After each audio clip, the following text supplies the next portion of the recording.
What was that? Good evening, everybody. Yeah. What the hell that was? Welcome. Welcome one and all back to another fun-filled episode of The Final Word with MattyB here on the It's a Rap Sports Network with your boy MattyB on the call on this lovely,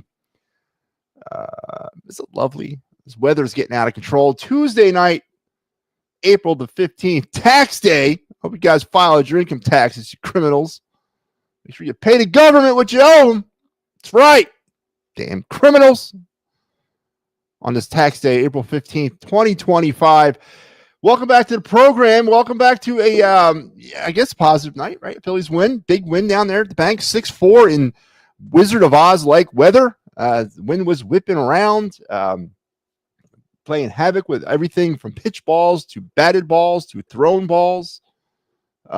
Phillies found a way to kind of pull out a very, I got to give the credit where credit's due. Big win on a lot of different fronts.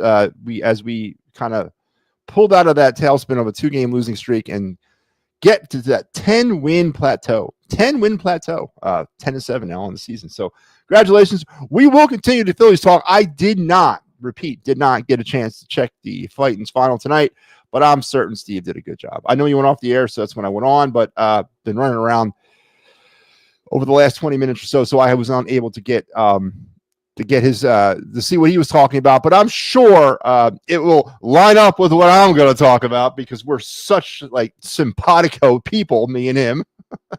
But no, we'll continue the Phillies talk. We will hopefully get into the championship thing again, like we started last night.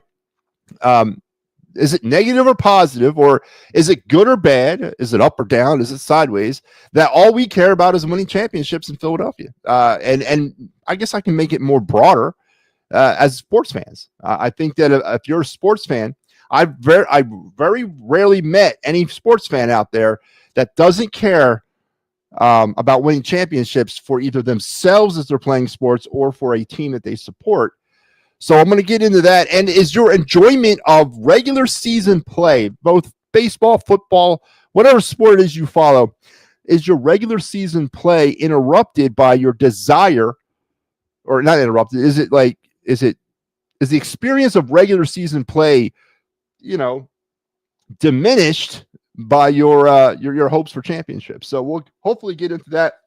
I will debut my radical plan to fix the Phillies, because even though it was positive tonight, and a win's a win, and we still got a long way to go. And I'm going to reveal my radical plan on how I would fix the Phillies, and you might want to stick around for that. We'll also do the of the night segment, the card review. We'll get back to our MattyB's MLB jersey, all-time jerseys thing. We're going to do the NL Central. We did not do any of that last night, as I was on probably an hour and a half rant about everything Phillies last night, about everything from the poor play to the umpires and all that stuff. So we're going to try to get into some of those things that we kind of bypassed last night. So again, welcome back to the program. Really great to be back here tonight. Michael Papernick leading off tonight. Mike, you never lead off. It's always Joe Hale. Where's Joe at? Good win by the Phillies. This is me being positive. Good. Listen, Mike, here's what I don't have to be, Mike, I don't have to tell you this. And that people don't have to explain this to you. You're never going to be judged on this program for your takes, positive, negative, or whatever. If you don't feel it, then don't say it. Don't say you're positive, or you're being positive, or you're just trying to kind of, okay, they won, so I'm going to be positive. No, man, be true to yourself, man. If this win for you is nothing more than a fugazi, then so be it. Let it be a fugazi, because they're going to have to do more than win one game in order to cure all that's wrong with this team. And there's still a lot of problems, and those problems aren't going away. I know Bohm had a hit. I know Stott had 2 hits up there at the top of the lineup. I know Kepler had 2 hits. JT had a big day. But all the problems of this team are not going to go away because they beat the Giants 6-4. There's still some issues, and there's still some core philosophical problems with this baseball team. Alec Bohm is garbage. He's trash. Tonight's performance, what did he get? He got a double, single, he got on base. Alec Bohm raises average back up there. Not Alec Bohm, but Brandon Marsh, who, by the way, what's Brandon Marsh doing in the lineup? I mean, come on, Rob. we all have that inner voice that we kind of listen to in our heads, but I guess Rob Thompson likes to speak his inner voice because apparently he's going to go back on his word of sitting Brandon Marsh for 3 games, and he's going to put him right back in that lineup, which, whatever. Go get him, slugger. I don't understand that. But, he did have the RBI on the sack fly, was it? Or a ground out, fielder's choice. He moved the runners along, or I don't know what he did, but I know he got an RBI. But don't be positive. Don't say you're going to be positive. You don't really mean it, man. I'm not going to judge you either way. This is not how we roll here, man.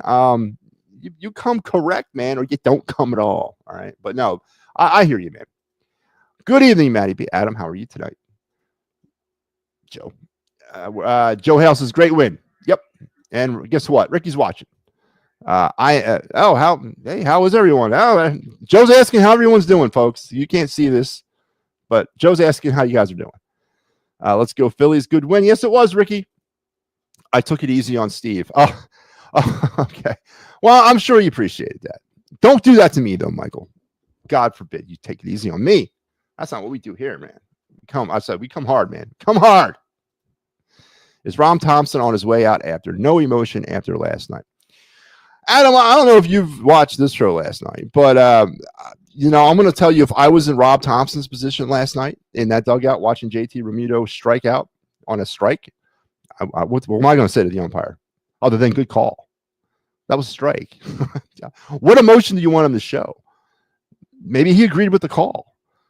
I got what you're saying. Rob Thompson's like watching paint dry on a slow summer Sunday afternoon. I get that, but and maybe he should have just went out there because he saw how animated his player was and maybe come to his defense or whatever. I don't know, I guess.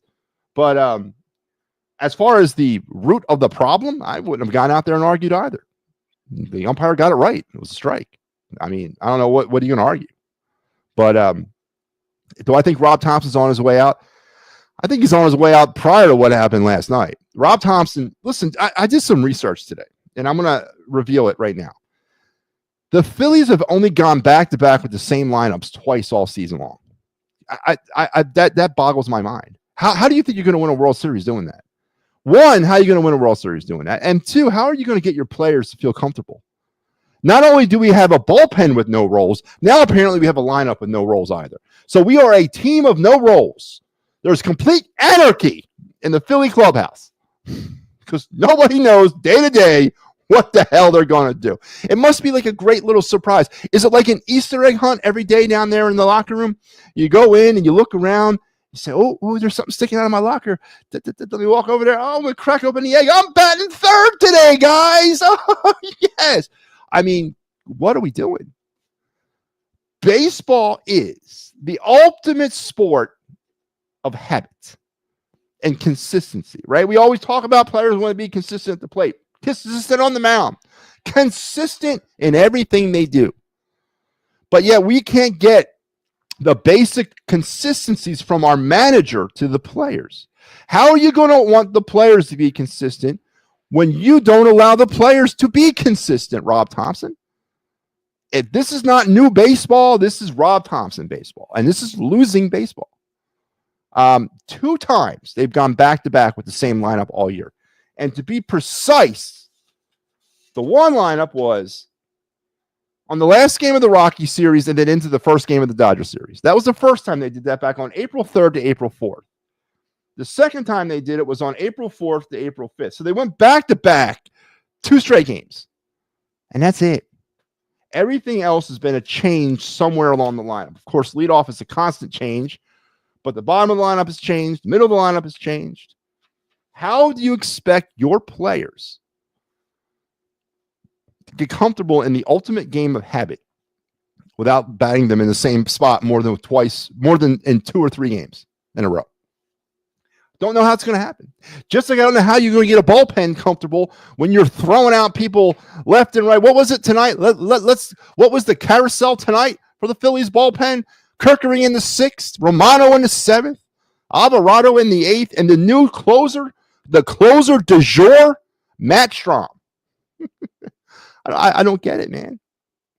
I don't I don't get it, and I don't know why the Phillies management team allows it to happen. And, we spent a lot of time on this program last night going over about how us, the fans, the largest stakeholder in all of this, should be incensed by the way this team is run and by the way this team is overly managed by everything, not just on the field, but above and everything.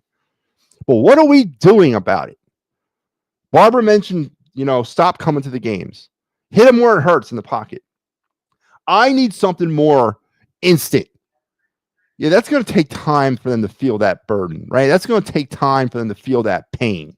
I need something instant. Maybe protesting out in front of CBP. A picket line, signs. Please, run a constant lineup. Down with bullpen with no rolls. Something like that. Power to the people, man. Show the Phillies. Fire Rob Thompson. Fire Dombrowski. Whatever you want to voice your opinion about. Maybe it's time to break out the signs and start standing out in front of the Mike Schmidt statue and walking around in a circle around the statue all day long to show your displeasure with the way this team is run. That would be instant, especially if it's swelled to like 1,000 people. Maybe that's what we'll do. We'll do the final word, protest. I will orchestrate it from here. You guys go down and do the hard work. I'll sit over here. Turn on your internet. I'll be cheering you on via the internet. But no, maybe we should. Maybe we should get together and do a Citizen Bank Park final word with MattyB protest about how insane this team is being run. But I don't know. Did I answer your question, Adam? Did I go a long way around to answer that question? Go Phillies. Boma's mentally checked out. Just look at his facials and his body language. Yeah. Bohm's a lost project, man. And what was he at? I guess he was batting down low in the lineup tonight, right? 8th? Was he batting again? Yeah, 8th. All right, that's at least better. I mean, he was batting 6th yesterday, 8th today. Yeah, and I'm going to reveal, Michael Papernick, my radical plan to fix the Phillies. If anything, to shake it all up, man. To get them all like, oh my God, what the hell's going on? I am going to reveal that plan a little bit later in the show. Adam wants to see Sosa play third rather than Bohm. I do too. If Sosa can continue batting around 500, but the minute he slips, which will happen, what are you going to do in that?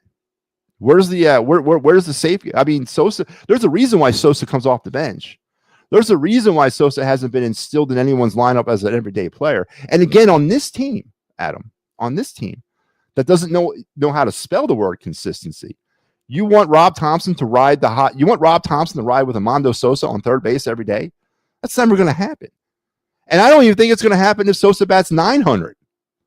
All right. I mean, I'm sorry. I'm just here to tell you that I agree. You got to shake things up, but I don't know if that's the answer. The Phillies bench sucks. It really does. Cody Clemens, is he still with the team? Does Cody dress at night? Does he like put a uniform on, or does he just hang out in the clubhouse in a tracksuit? I mean, what does Cody Clemens do for this team? He's sitting there doing nothing. But again, I'm going to reveal my radical plan to fix the team. They put a number out of a hat each game for batting. Listen, Steve, I would not doubt that. Think about it, man. Think about it. Maybe it's how Rob brings them all together. Maybe that's how he starts his first meeting of the day. Gather round, boys. Here we go. It's the lineup. It's the lineup lottery. Here we go. And maybe they place bets on themselves. What do you think, Harp? Today, third? Nah, fifth. What's the over-under on Schwarber leading off today, boys? Nah. Stott, you going to lead off today? I'm feeling lucky, man. I'm feeling lucky. I'm going to pull it. Maybe that's how they come together to start every business day in Philadelphia. The lineup lottery. Let's see what we're going to get today, fellas. And then after they do the lineup lottery, they do the bullpen blitz, right? Okay, gentlemen. We're not going to tell you guys, though, until we're in the game. So you guys are going to run out to the bullpen, sit there all game long, and we'll let that eat at you all game long of where we're going to put you at, right? Alvarado, you can worry tonight. Maybe you'll be the closer. Maybe you'll not. We're just going to make it a big Russian roulette game for you guys. Matter of fact, we're going to blindfold you and sit you in the bullpen so you have no idea what's going on until you get the tap on the shoulder. Hey, Kirk, it's the 6th inning. Ah, damn, the 6th. I mean, what's going on, man? Is this the way you run a baseball team in the 21st century?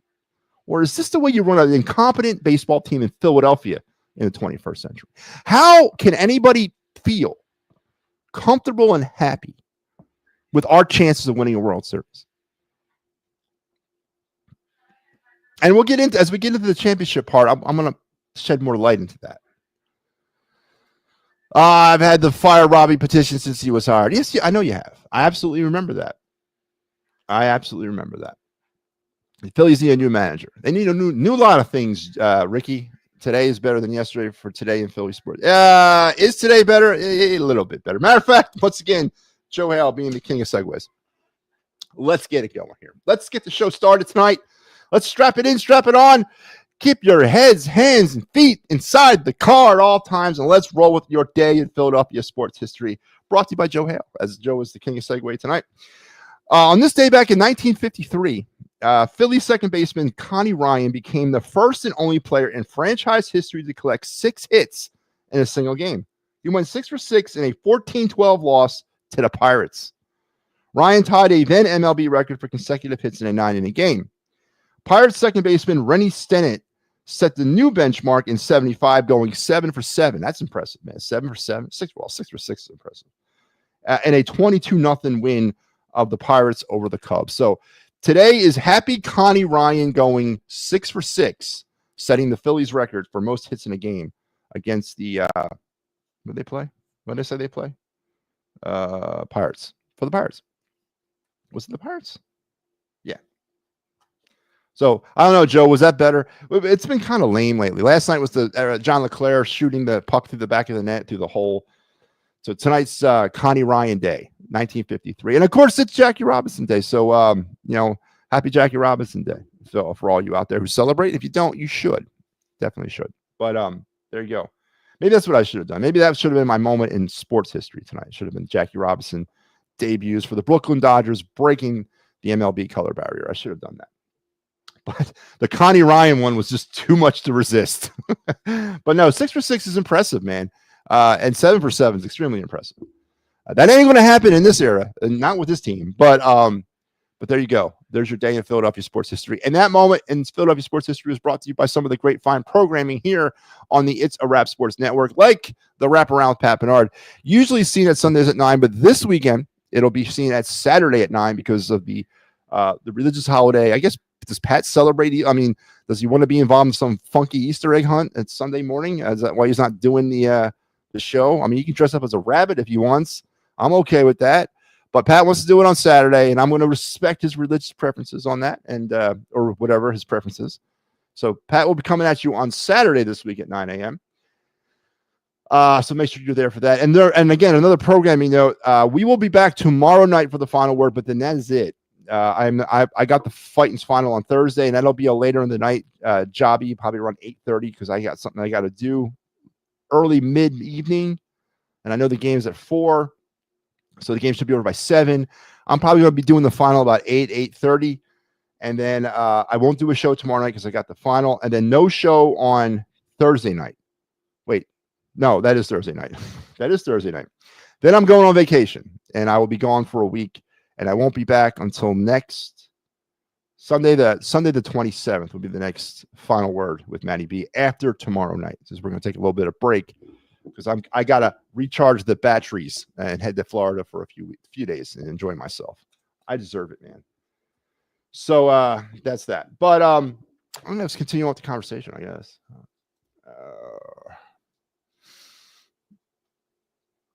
Finally, my voice has been heard in firing Robbie. Well, Mike, listen, I mean, we've talked throughout the years. You know that. I mean, I've never been outwardly supportive of Rob Thompson. I think he's a bumbling fool, just like a lot of other people do. And every year he one-ups himself. And this year it's starting out. He's gone to new levels this year with the way this season has begun. It's almost like literally, I mean, Steve was joking around about the lineup lottery. I mean, it's almost like literally that's what he's doing every morning when he goes to work. He sits down with that scorecard or that lineup card, and maybe he has a dartboard and he starts throwing darts. I mean, I don't understand why you can't get a lineup more consecutive than 4 games. Out of 17. How are we supposed to? And again, to Alec Bohm and to Brandon Marsh's defense, if they can't find comfortability inside that lineup, how do we expect them to break out of a slump? I mean, he stuck with Castellanos in the same position most of the season last year as he let Nick kind of fight his way out. Now, it's a little hard to do that with two players slumping at the same time. I get that. Theoretically, I get that. But why would you constantly be changing lineups around, moving these guys up and down, lying about giving Brandon Marsh 3 days off and then putting him back in the lineup? Like, I'm not saying I'd rather have seen Johan Rojas play, but again, I don't understand. I don't understand that. And I don't understand how a major league manager, the highest level of baseball in the world, is getting away with this. How does it get away with it on a day-to-day basis? And we as a fan base, if we're not going to fight it, and I mean actively fight it, then we need to shut the hell up because we're allowing it to happen. It's truly remarkable, man. Can we do a Phillies ballpark tour on live? Sure. Once I get down there, once I get to CBP, I have a question for you. Can we? Yeah. I mean, we do anything you want, Ricky. Just let me know. If Robbie did get fired during the season, who do you think would take over? That's we talked about that on the preview show, and I brought that up throughout this time. I don't know, because it's really who are you going to turn to, man? In house, I don't know. Long, no. Gotham, the pitching coach, maybe. Dusty Waltham, no. I don't know, honestly. Who do you turn to? And maybe that's the reason why he still has a job. Maybe Rob Thompson's not as stupid after all. Maybe he positioned himself around a bunch of imbeciles for a reason. I honestly don't know the answer to that. And I actually was thinking about that. If they were to fire him, would you accept an internal replacement? Because I think that's a valid point too. Would you accept somebody that's currently on his staff to take over as manager? Because it's kind of like dealing with the same thing. That's an interesting situation. Unless they can him during the All-Star break and we can find somebody, in those 5 days or so and get him in here and spin him up as manager. But, internally, I don't know, man.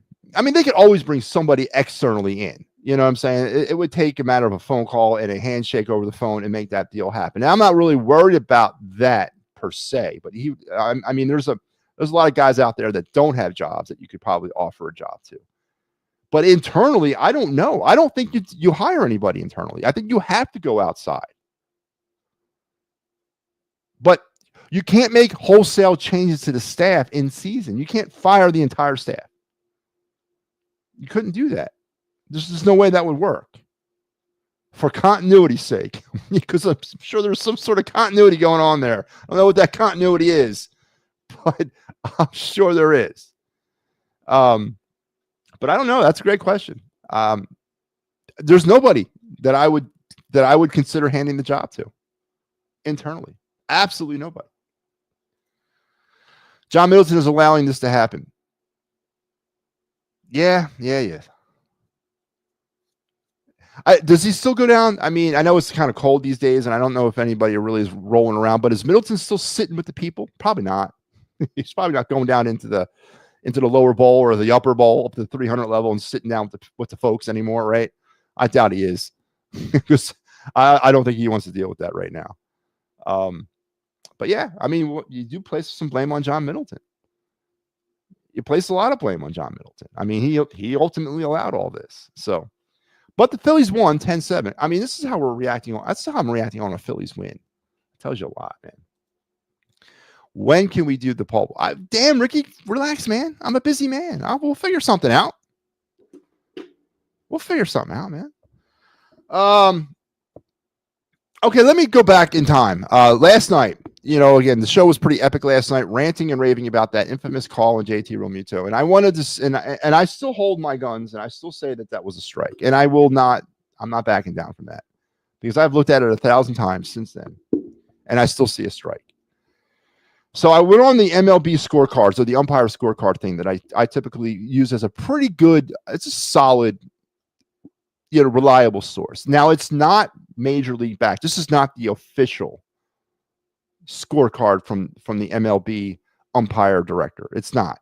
Those evaluations are actually private. They're between the director of umpiring and the crews. It's not. You'll never get that information. That information is not pushed out. But on umpire scorecards that we use here on this site or on our social media, they had that as a ball, and I find that very interesting. I did. So I went back and I looked at it again and again and again. Maybe I'm missing something, and I still can't see it. I still see a strike. So I'll put that up there. I said I was going to do that, rain or shine. If I was wrong or if I was right, I was going to put that up there, and I will. I just haven't gotten around to it. But they were calling that a ball, and I disagree. And you're not going to be able to sway me otherwise. That was a strike. But I thought I'd just mention that because I'm transparent, man. John Middleton was sitting in the Diamond Club tonight. Was he really? Yeah, but he's sitting in there with people that got money who probably are not really invested, Joe, in this team. I've been in the Diamond Club once. There's a lot of frou-frou-ness going on in there, a lot of hoity-toityness. There's not really – the people that really make the machine go for the Phillies are not hanging out in the Diamond Club. No offense to those that might be Diamond Club members and are hardcore fans. I'm sure there are a few of them, but for the majority – that's not necessarily what the pulse of the team, right? Like it'd be the difference between sitting the Diamond Club and sitting in the 700 level at the Vet. All right, there's definitely a difference there. Okay, so I get it, but he needs to get out there with. Now it's not very comfortable to sit outside right now. I mean, I'm tired of this. We're mid-April and it still feels like it's winter. It's supposed to snow where I am tomorrow, 3 inches. We're supposed to get 3 inches of snow tomorrow in between, mixed in with rain. So I'm getting tired of this stuff too.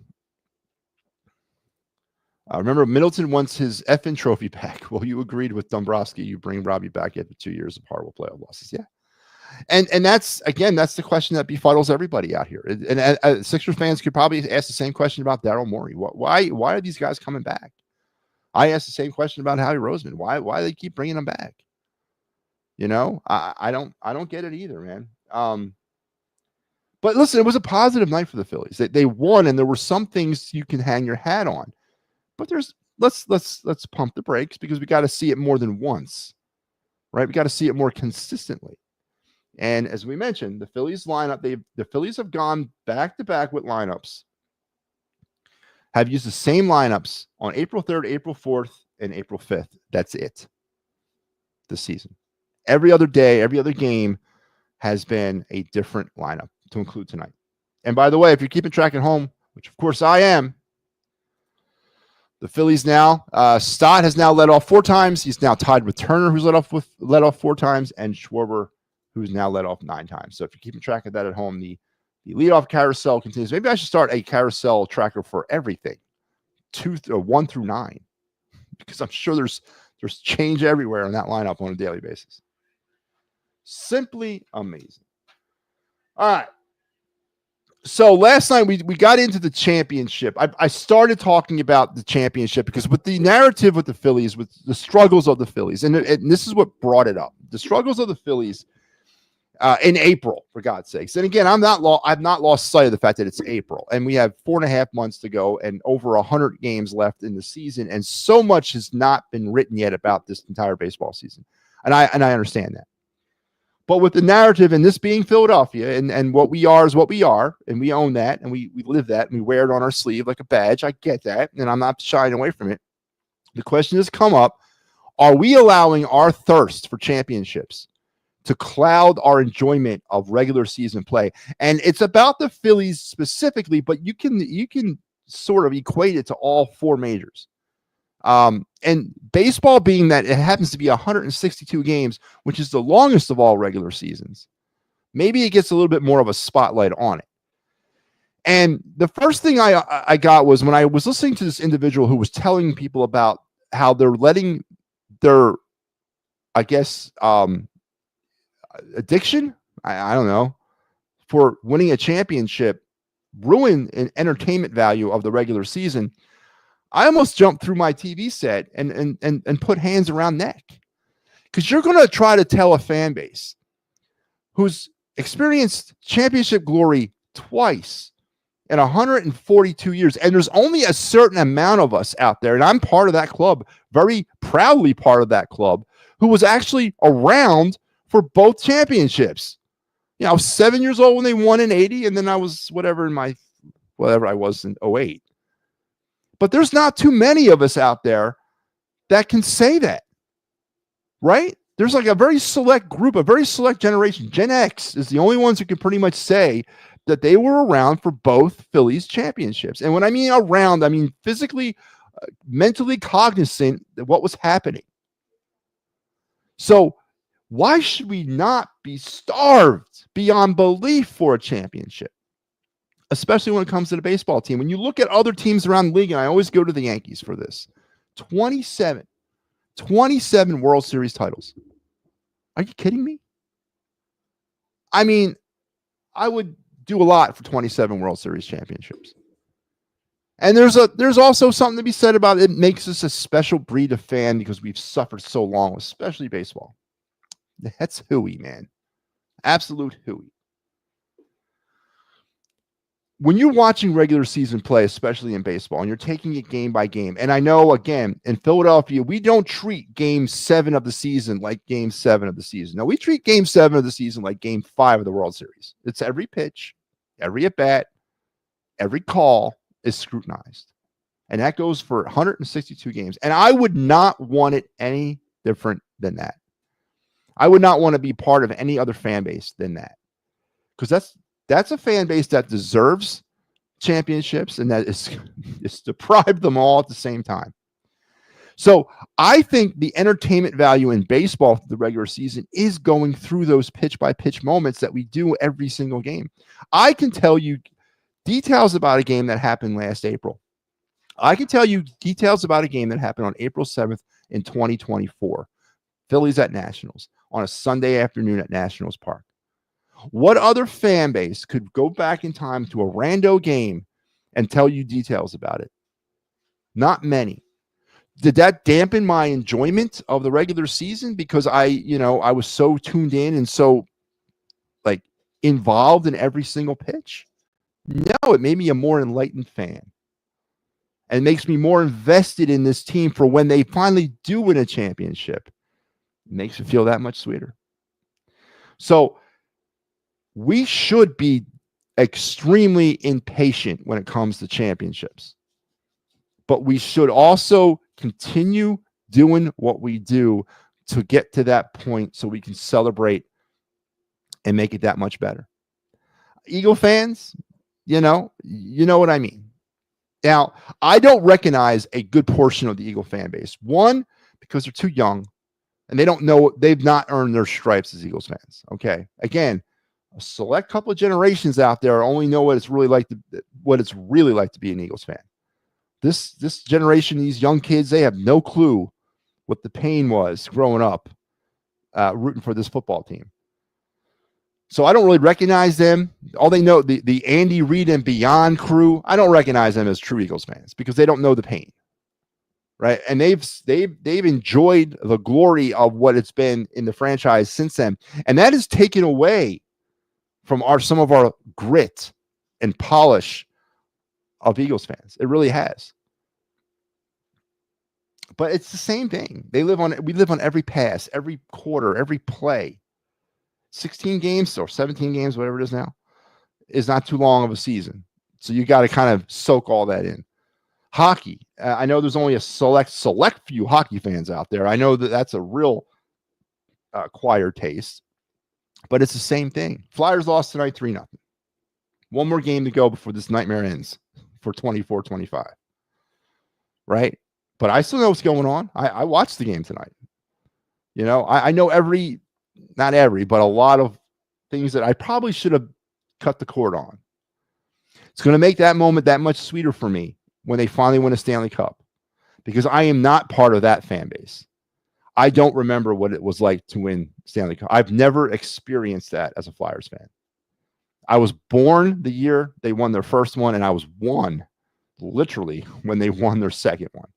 So I don't know mentally, I don't have mental recognition of any of the Stanley Cups.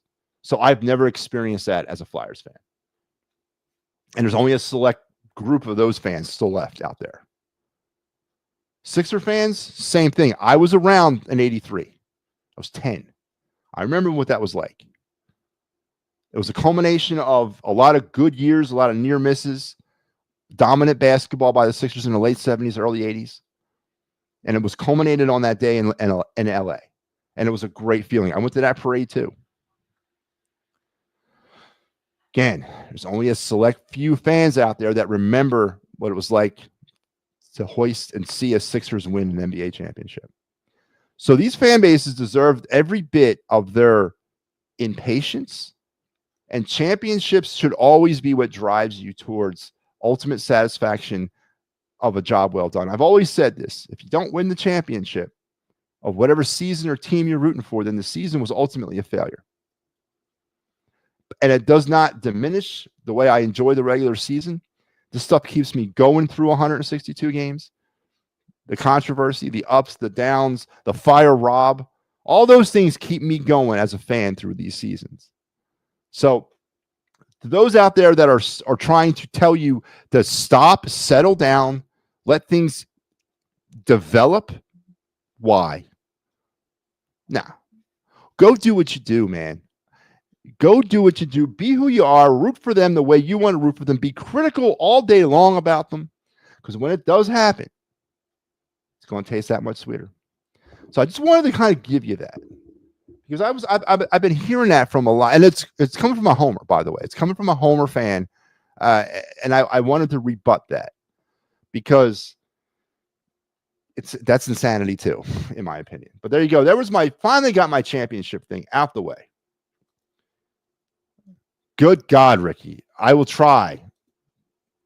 Did you ever hear of this guy who is the Phillies bench coach, Mike Catelli? Before he was bench coach, he served as advanced scouting and quality assurance. Just what the fuck?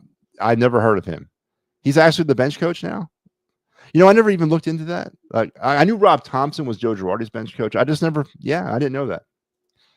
I drove around with my dad and uncle when the Flyers won the second Stanley Cup Sixers. So, Michael, you're part of that. You remember that.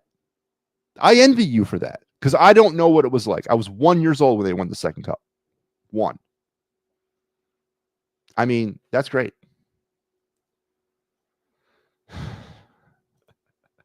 All right.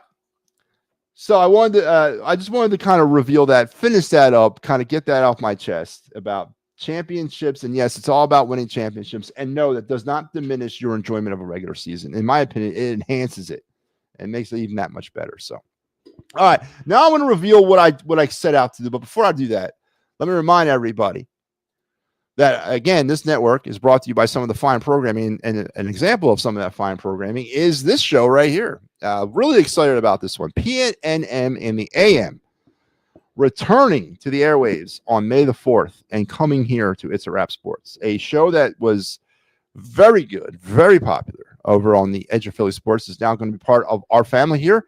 And every Sunday morning at 9, starting on May 4th, they will be at you delivering, well, things that they can only deliver to you. Mike, Pat, and Big Al Zafiri behind the glass producing.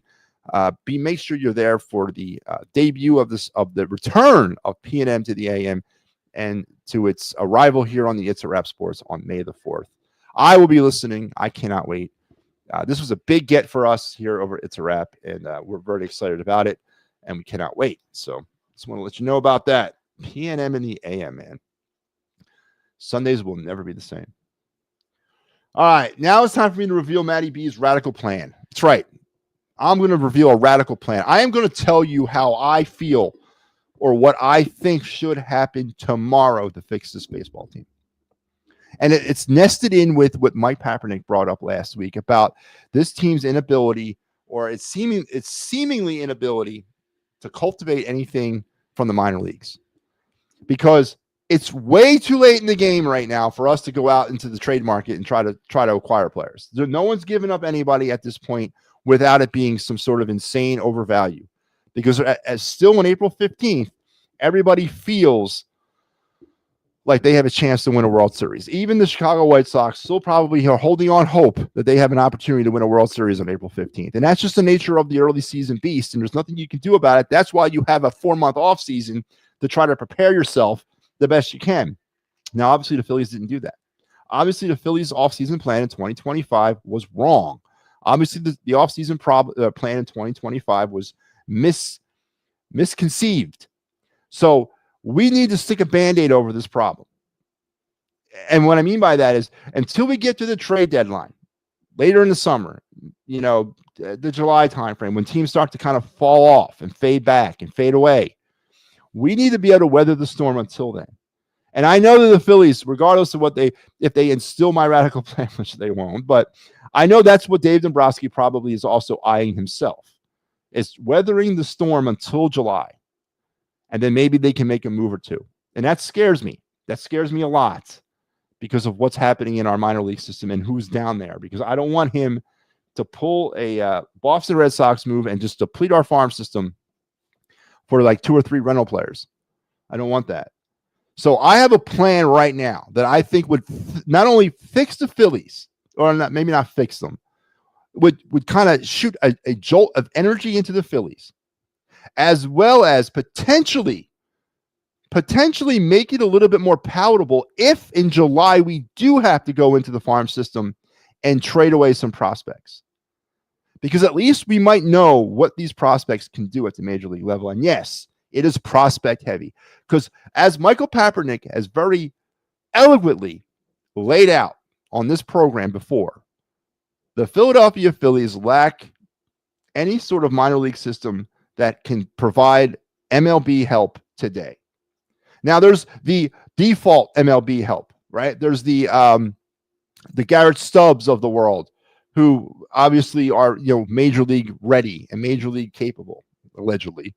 There's the Weston Wilsons of the world that have had a cup of tea with the Phillies, but he's not moving any needles. He's not saving any seasons, right? He's going to come up here and provide a bench opportunity, but he's not going to revolutionize a position on the diamond. He is not going to take over a spot for the next 10 years and say, this is my spot. I'm going to lead this team into World Series glory as I'm manning third base, left field, right field, wherever. Weston Wilson's not that guy. Garrett Stubbs is not that guy either. Cody Clemens is not that guy. So the default major league call-ups, Buddy Kennedy, toss him in that list as well. Those default players, I am not going near. You stay doing what you're doing. Weston Wilson's on a rehab assignment now in Lehigh Valley. You stay trying to get back to maybe you can help out at some point, potentially down the road. We'll see. But my plan is radical. My plan is going to send shockwaves not only through the Phillies organization, but the entire city of Philadelphia. Because what I propose to do is walk into the director of minor league player development, kick his door down, throw his desk against the wall, and tell him to pick up the phone and make the following phone calls. This is what I want to do. This may not be breaking news, but I want on a plane, or actually I want a car sent up to Allentown, and I want the following individuals returning with that car. Matter of fact, you can put 2 people in the car and take them to Allentown too. Bohm and Marsh, see ya. You're going to Allentown. If you don't like it, then you can be DFA'd and choose to be a free agent. Because you're not getting anything in value for Bohm or Marsh right now. That ship has sailed, and it's never going to dock in the port again. Right? You might get cash considerations. You might get a player to be named later, but you're not getting a Logan O'Hoppe for a Brandon Marsh. No, that only worked the one time, and unfortunately, we were on the wrong side of that. So Brandon Marsh is never going to have trade value at all. Those of you out there that want to concoct some sort of deal that's going to put Marsh and Bohm together and bring back a competent bullpen arm, not on this planet. Not in this universe, not today, in this reality. It's not going to happen. Nobody is giving up anything of value for Brandon Marsh or Alec Bohm. That is just a stark, cold reality of what the Phillies have walked themselves into here. There's nothing we could do about that. And not even Howie Roseman and his mystical gloriness could not pull that off. All right. There's just no way it's going to happen. So you're going to take them to Lehigh Valley and you're going to tell them, listen, unpack your bags, find a nice spot, Bethlehem, Easton, Allentown, wherever it is you want to live. Get a nice apartment. They got nice riverfront stuff going on. Easton, you could probably enjoy yourself there because you're going to be here for a minute. There's no timeline on your return. And then bringing back in the car, coming back down 76 or the Blue Route is going to be the following individuals: Otto Kemp, Justin Crawford, Mick Abel, and Gabriel Racones Jr. They are returning with the Phillies. Now, I got it. There's a roster overstrength problem. So in order to make room for that, Cody Clemens, you're going either through, you're going to go back through waivers. If you get picked up by somebody else, great. If you want to go back down to Lehigh, that's fabulous. If you want to choose free agency, all the power to you. And then the other player that I'd probably DFR or DFA is Carlos Hernandez, the scrub we picked up from the Royals right at the end of spring training. So those are the four players that I am immediately today, tomorrow, ending our association with right now. Alec Bohm, Brandon Marsh, Carlos Hernandez, and Cody Clemens are done. They're going back to Lehigh. They're going through waivers. They're going through to free agency. Whatever it is that they decide they want to do, it's just not going to be in Philadelphia. Right? It's over. It's over. It's time to allow, as Michael Kaepernick very elegantly said, it's time to let this minor league system show us what they can do. And I'm not interested anymore on listening to, well, you don't want to stunt their growth. Well, you don't want to stunt their development.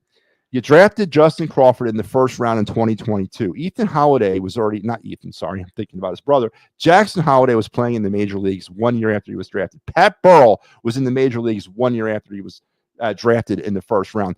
Bryce Harper was in the major leagues about a year later. He never played a full season in the minor leagues. You're drafted in the first round for a reason. It's time to see what Justin Crawford can do at the major league level. It's time. Gabriel Racones Jr., same thing. Second round, no, he's a first round pick. He's crushing it down on Lehigh. Now, I don't need to throw Racones Jr. into the starting lineup. No, he can sit on the bench because he's a competent bat and a competent defender off the bench. I don't need him every day. I do need friggin' what's his name every day. I do need Crawford. Otto Kemp. Today, 5 hits, 4 runs. No, was it 4 hits, 5 RBIs, and a homer as he's smashing the ball for Lehigh Valley. On a bad day, Otto Kemp is providing more than what Alec Bohm is providing for the Phillies right now. Otto Kemp, you're my new third baseman. You're my new third baseman for the next 5 years. Good luck. There you go. Third base is over there. Mick Abel. Now, Mick Abel's a little bit of a different situation. Mick Abel's going to go in the bullpen. And you're going to sink or you're going to swim. Because it's not that I feel that you're ultra ready for the major leagues, Mick Abel. I just feel like I need to know right now if you're ever going to be ready for the major leagues. And 6 years in the minors is too long. So you're going to come up to the majors, and we're going to see once and for all what you have. And we're going to make decisions after that. Now, there's one player that I did not make a decision on, and that's Johan Rojas, because I do like the speed off the bench. I like the glove. But he provides absolutely nothing with the bat, and I really need more on my bench. So I don't know if I keep Marsh around and then I DFA, or I know Rojas has got, so does Marsh. They both have options. I don't know what to do. Defensively, Marsh does nothing for me. Offensively, neither one of them do anything for me. Maybe I keep Rojas because of the speed, right? Pinch runner, ghost runner, kind of stuff like that. Late inning defensive replacement. But he'll never pick a bat up. I guarantee you that. Johan Rojas will never bat while he's in Philadelphia. And I'll work my way to trading him at some point. Now, what this move would do, one, it would show the Philadelphia Phillies fans that what's happening with this team right now is unacceptable. And what's happening with some of these players on this team, essentially on a free ride, is unacceptable. And we are feeling confident that we have finally turned a page or corner with our minor league system, because we're going to send a wholesale group of minor leaguers up to Philadelphia, and say, now is your time. Because I don't know any player in any sport at any level that would not relish a call up to the major leagues. I don't know. I guarantee you Otto Kemp, Justin Crawford, Mick Abel are not sitting around in the clubhouse in Allentown saying, I'm glad they didn't call today because I ain't ready to go to the major leagues. No, they're not saying that. Matter of fact, they're probably saying quite the opposite. So why not make the future now? Because if it does work, now you know. If it doesn't work, well, now you know, and the trade deadline's coming. Now we can move on from there. Maybe there's certain problem with revealing that you don't have good prospects. I don't know, but I am not prepared to sit around and wait and watch the season waste away with no feasible plan on how to fix it. And a feasible plan, Marsh and Bohm don't provide me a feasible plan going forward. We are not winning a World Series with those two in our lineup every day. Our bullpen needs some help. And Carlos Hernandez for Mick Abel, that's maybe a 1-for-1 right there. Same type of thing. Why not? Mick Abel's a former first-round pick. We need to see once and for all what Mick Abel can do. He is not, in my opinion, gaining any more experience, or there's nothing more for him to learn at AAA 6 years in the minor leagues. What else is there to learn at this point? There's nothing. He's almost played his entire first half of his career in the minor leagues. I get it. He's not going to be the 20-game winner we thought he was out of Jesuit High. I get that. It was a bad pick. But we need to see if we can salvage something out of him. Keeping him down there is not doing anything for anybody. Justin Crawford was taken with the 12th overall pick, or what was it, 12, 13, something like that, in 2022. Get him up here now. Otto Kemp provides the lightning off his bat, and he provides a better glove at third base. What could he be doing that's any worse than what Alec Bohm is doing? And Gabriel Combs Jr. provides something off the bench. Now, you got to find a way to play him every day. Maybe that keeps Kepler on his toes, because Kepler could lose his job in left field. That is Matty B's radical plan to fix the Phillies. Now, maybe I shouldn't say fix the Phillies. Change the Phillies. Because it would show the fan base that they care. Or it would show the fan base that they're desperate, and that they really didn't have a plan, and that their plan sucked, and that their plan didn't work. Either way, it's going to show us something. It's going to show us more than what we're seeing right now, which is jack squat. So what do you guys think about Matty B's plan to fix the Phillies? I think it's a good one, man. Take that thing to the bank. Michael says you went to the Sixers. Okay, maybe we saw each other there. I'm actually going to see Mike in person on May 3rd. I'm actually going to see Mike in person May 3rd. Who's Mike? Yes, I will. Leave me alone. How about this? If all else fails, we try to package Trey Turner and prospects to the Red Sox for off your endeavors. They'll never, ever, ever do it. Unless you're going to do Trey Turner, Aiden Miller, Justin Crawford, Andrew Painter, Griff McGarry, Eduardo Tait. Maybe that. Yeah, they'll probably do that deal, but I am not prepared to do that deal. Say if Angels offer Logan O'Hoppe for Otto Kemp, would you do it? Yeah, I would. I'd do it. Because we got a problem at catcher next year. Eduardo Tate's 3 to 4 years away. I would do that. I would do that. Yes, I would. Good question. Justin Crawford is a stud. Yes, I think he is. Mike Laro. Oh, cool. Well, tell Mike I said hi. But there you go. There's Matty B's plan to fix the Phillies. And I hope you guys appreciate that, because that took a lot of time for me to develop that and figure that out. But there you have it. All right, let's go into the what are we going to do next? Let's do the of the night segment, and what we're going to do here, because I didn't prepare anything. Let me throw something up here real quick. All right, let's do okay, we'll go with him. All right, here we go. We're going to do some of the night segment. Here we go.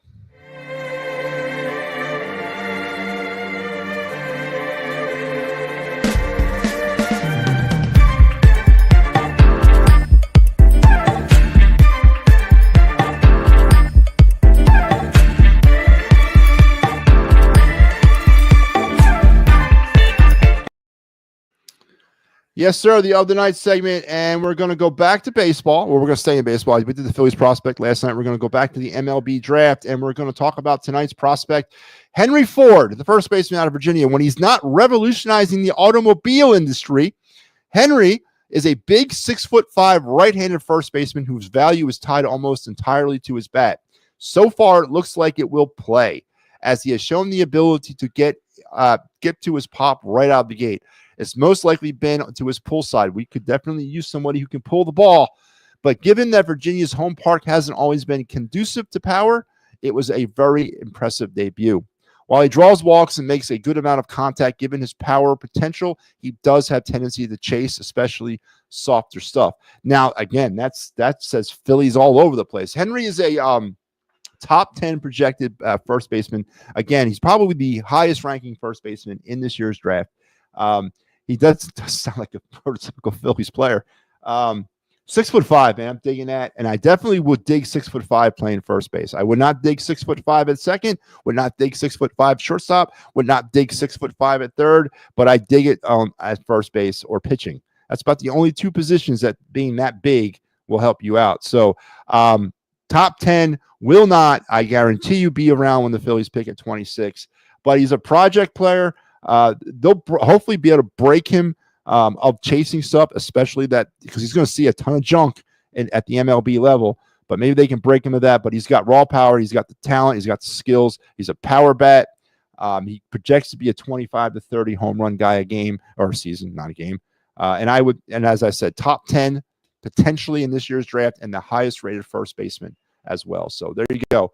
Tonight's MLB draft prospect, first baseman from the University of Virginia, Henry Ford. And as I said, when he's not out there revolutionizing the automobile industry, he's about to get selected in the top 10 of the MLB draft.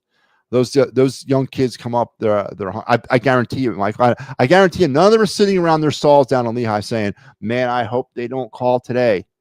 Boy, I'm not ready for that. Phantoms hockey looks good. They are number 3 seed going into playoffs. Yep. And they added 2 more pieces. Alex Bump and Carson Bjornsson have signed their pro deals, and they will join the Phantoms as well. So some positive things. You got Chernick, you got Lachenko, you got Bump, you got Bjornsson, and there's another one that joined as well. So you got about 5 players Ty Murchison from the Arizona State, he signed, and then of course up with the Flyers, Carson Dorwart. Listen, you're seeing, if you want to get a glimpse of what the Flyers are going to look like in 3 years, go to a Lehigh Valley Phantom game right now, because there's players, there's a good amount of them now, and no more of these tweener guys, right?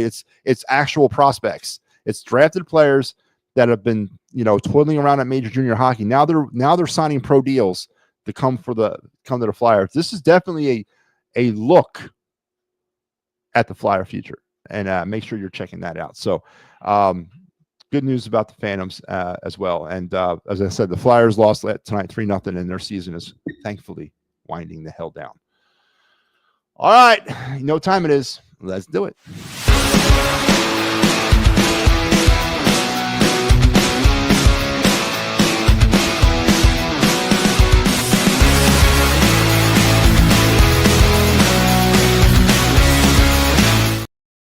Yep. MattyB's card review. Final segment of every show, we get into our baseball card, football card, hockey, whatever card review.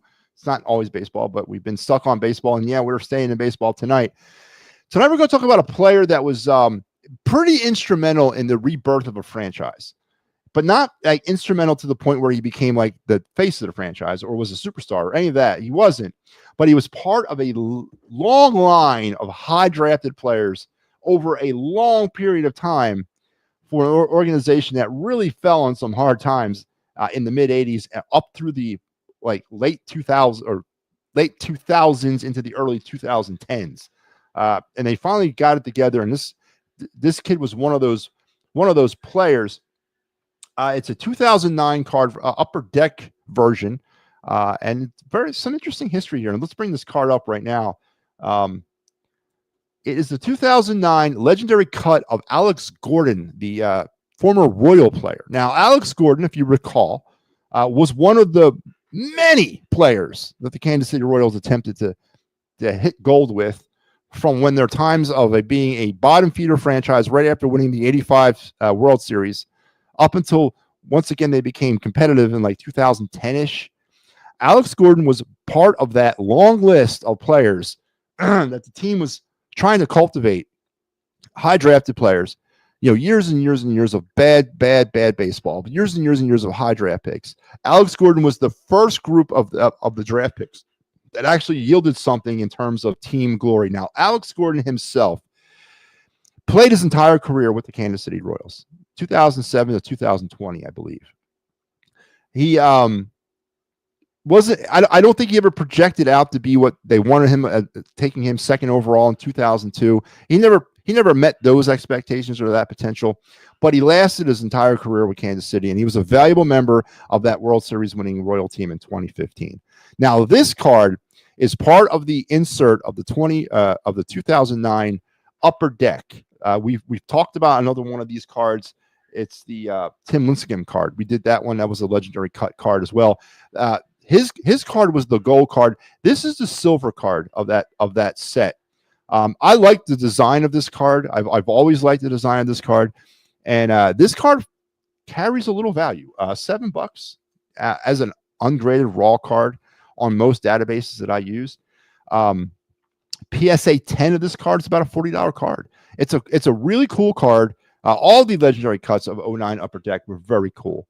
The way they were set up, the way they were designed, and this Alex Gordon card does not is the same. Now, Alex Gordon, the player, a couple things I do want to talk to you about with Alex Gordon, the player. I mentioned he spent his entire career with Kansas City.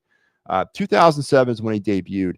His last, he played through 2020. He was a 3-time All-Star. He was a World Series champion. He was an 8-time Gold Glove Award winner. He won the Silver Spikes in 05. He won the Dick Howser Trophy in 05. He is a member of the Kansas City Royal Hall of Fame. And so listen, as a number 2 overall draft pick, career batting average of 257, 190 home runs, and 749 RBIs. Not what you would call a superstar player, but in Kansas City Royal circles, he is, right? He was part of what kind of brought that team back into relevance. And he was part of that group of players. But a more interesting fact about this guy is his baseball card history. Very interesting story here. So he was drafted in 2002. Now, in 2006, the Players Association, MLB, signed a deal into their new collective bargaining agreement, which is not new anymore, but it was that CBA that precluded and prohibited baseball players, rookies, not to get a baseball card made of themselves until they were on an active roster and played one game of MLB service. So you could not have a rookie card made of you until you played your first major league game. So you couldn't come out of spring training, get your picture taken down there in Clearwater or Arizona, wherever you were, and then be part of a Series 1 set of cards. You had to actually play a game before you could get a card made. Well, Topps somehow, some way, somewhere screwed it all up and made a rookie card of him in 2007 prior to him playing a game. And they actually, before they caught their mistake, and this was on the heels of Fleer, Dunross, Stadium, all those companies stopped doing baseball cards because of disagreements with the Players Association and MLB's cutting them out of the baseball card world. They wouldn't work with them. They wouldn't give them the license to do it. Topps was the king. They'd won the battle. They were the king of cards and baseball cards. They still are.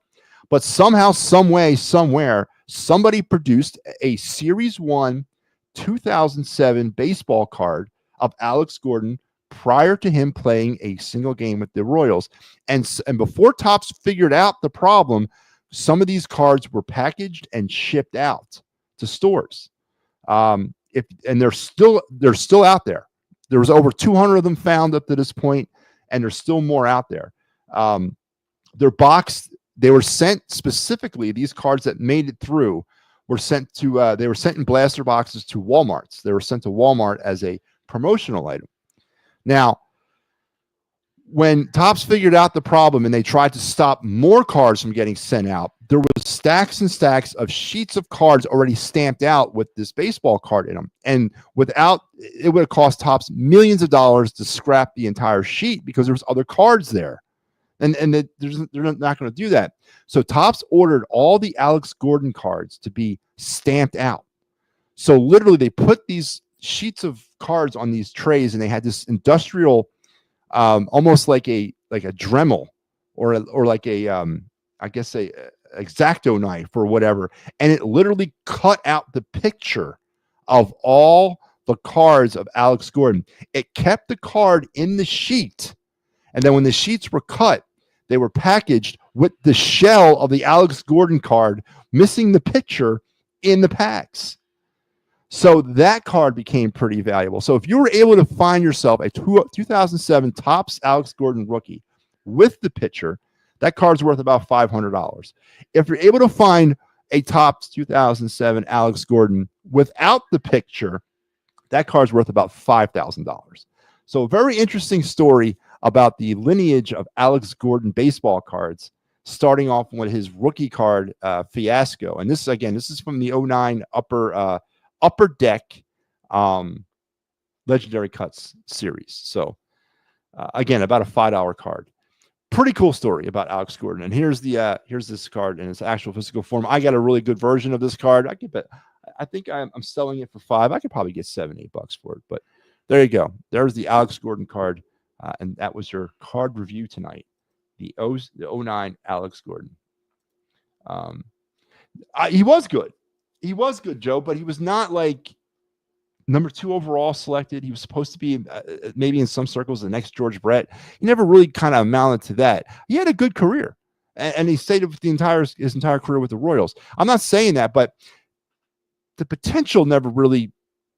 The juice never equaled the squeeze, so to speak, with Alex Gordon, right? No, he was a very good baseball player, but not what they thought he was going to be. He's not going to be a Hall of Famer, right? But there you go. Alex Gordon is the card is your card of the night.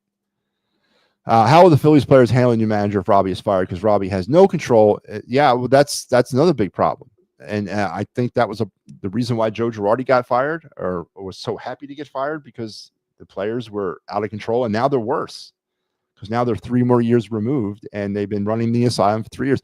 Listen, Michael, I didn't say it was going to be easy, and it's not. And the Phillies have created a mess here with this team. And maybe part of my plan to get rid of some of the dead weight and bring up some young, hungry players who are unmolded could be the start of maybe taking control back of the team for a new manager. So I agree. I 100% agree. There's too many prima donnas on this team, and I agree. I don't know. It's good. The Phillies have a problem here. They're in a pickle, so to speak. But yeah, I agree. All right, everybody, that is it. That's going to wrap me up for tonight. Thank you again for all your attention tonight and all your participation. I appreciate it. Again, programming note. Here on the network tomorrow night. Do I not have it? Yes, I do have it. Tomorrow night on the Fightins Final, you got Mike Lauro, and then I will be on Thursday. Tomorrow night, I will be back on after the Fightins Final for the final word of not only the week, but for the next 2 weeks, as we are going on vacation next week. Now, tomorrow night, I think we're going to talk Eagles and we're going to talk NFL draft, because I will not have an opportunity to talk about that with you until after the draft. So I think I'm going to give you my 2 cents on the draft tomorrow night, and we'll kind of go from there. And I know if we didn't do the baseball thing, we'll do it tomorrow. The NL Central will get done tomorrow. I promise. But we'll do that tomorrow. So make sure that you guys are tuned in, not only for me, but everything else that's happening on It's a Wrap Sports and all the great things that we do here. Let's see. One last run around the board here.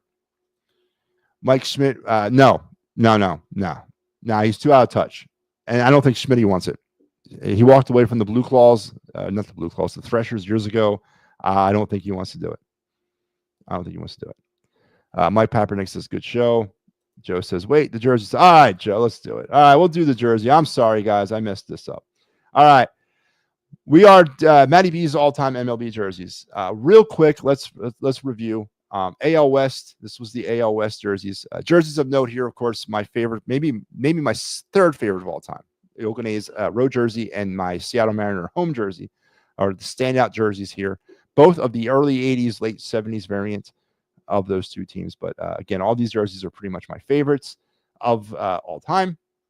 AL Central, a little bit more to the point. Minnesota Twins road jersey sticks out of the early 80s. And of course, that Chicago Cubs home jersey or White Sox home jersey of the late 70s is the bomb. And then the Indians road jersey of the late 70s, early 80s as well. And then finally, the AL East, the humdrum division where nothing changes ever.